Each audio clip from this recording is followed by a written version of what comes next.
Now sometimes when you're dealing with functions in Excel, you're not totally sure of the syntax, or you might have a bit of an idea but you'd like a bit of help.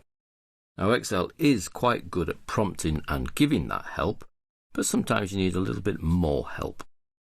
If we take our PMT file that's in your working folder, you'll find what we want to work out here is based on a loan of $20,000.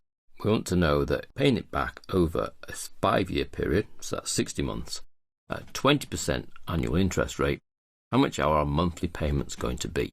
Well, there is a function in Excel called PMT for payment, and it will do this calculation for us. But obviously we need to fit the right bits in the right place. Now if I know that the function is called PMT, I can start typing equals PMT, and it appears in the list, and when I open my brackets, as I must do for all my functions, so we always have equals function name open brackets, I'm given a list of the input parameters required for this function to work.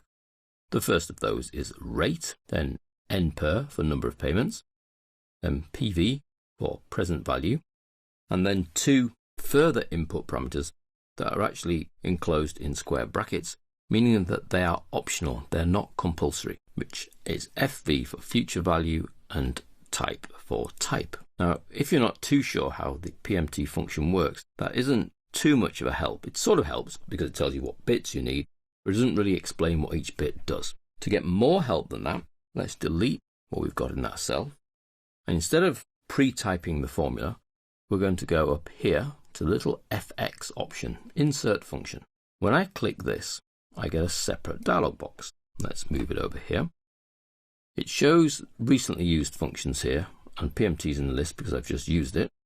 But let's instead use the search option here to find the function that we require. We might not know that the function we require is called PMT, so we could do a search for the kind of function that we want. So into the brief description box, let's delete the text that's there, and we're looking for a function that will help us calculate loan repayments. Go. Excel then comes back with a list, PMT being at the top, and then we've got double PMT, PV is PMT, IPMT, rate, cumulative IPMT, MER, FV, CUMPRINC, NPER. There's quite a lot of functions there. The top one is the one that I'm interested in. It tells me here that it calculates the payment for a loan based on constant payments and a constant interest rate. So that's working out what my loan repayments are going to be on a fixed loan. Fantastic. I like the PMT option. I say OK. I'm then given the function in my cell where I started, so I have to make sure I start in the right place, equals PMT. But then I get a separate box that now shows me the same 5 input parameters that this function requires, just as typing it did, but now each option is explained. So here's the rate.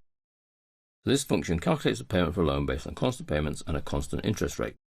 The rate, this is this value here, is the interest rate per period for the loan. For example, use 6% divided by 4 for quarterly payments at 6% APR. If I just move the box down a little bit, I can see the values I've already got in the sheet. So what I want to put in here is 20% divided by 12, because there are 12 months in the year and I'm looking at monthly payments. Now I either type 20% divided by 12, or I can use this little browse option here, pick up that cell, meaning I'm then feeding a cell value into the formula, which means I can change and experiment with that value.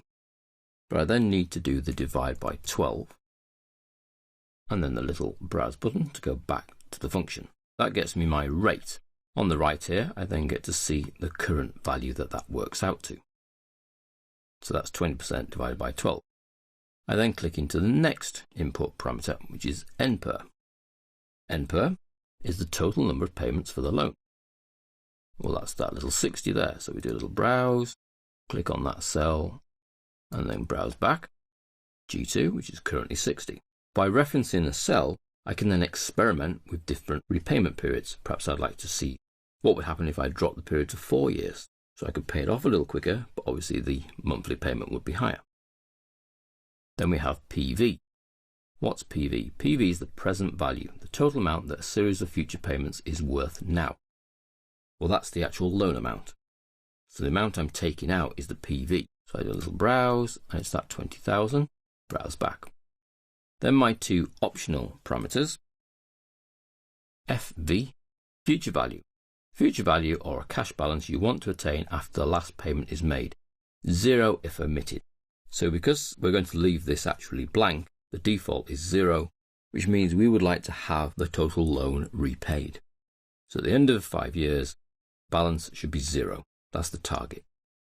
The type, the last, again optional argument, is a logical value. Payment at the beginning of the period equals 1, payment at the end of the period equals 0, or if it's omitted. So our payment period is a month.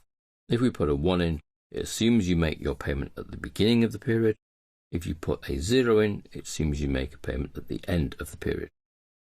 The difference between the start and the end will be a difference of 30 days, or however many days are in that month, worth of interest. So it is important whether the payment is made at the beginning or the end of the period. The assumption, if we leave it empty, is it's at the end. So that's fine for an assumption. So here we have values of these cells that are being fed in to our function, and here's the result. $529.8776743 per month. When I say OK, that value then feeds in to my cell. So that's my monthly payment to repay this loan over this period at this interest rate. If I then experiment and say OK, what if we chop this down to 4 years, so 48 months, we can see that the value per month goes up. However, we are likely to be paying less interest overall. If I take this back to 60 and do another cell here, that is going to be equals that, which is my monthly payment, multiplied by the number of payments. That's how much I have to physically pay back to the bank to borrow this much over 5 years. That's 31,000. Take this down to 4 years, and although I'm paying more each month, the actual total I pay back is just about $2,000 less. So it's getting the right balance, but having this great little function there helps you work out and experiment with that balance. We were able to access the syntax for this function using the fx, which explains each of the arguments that feed into your function, which really helps you nail down and understand the function. And prior to this stage, we even had this search ability to try and find the right function to do what you're after. If you're not sure, you can use the fx to search. If you've got an idea what the function's called, but then are not too sure about its arguments, then the fx helps for that too.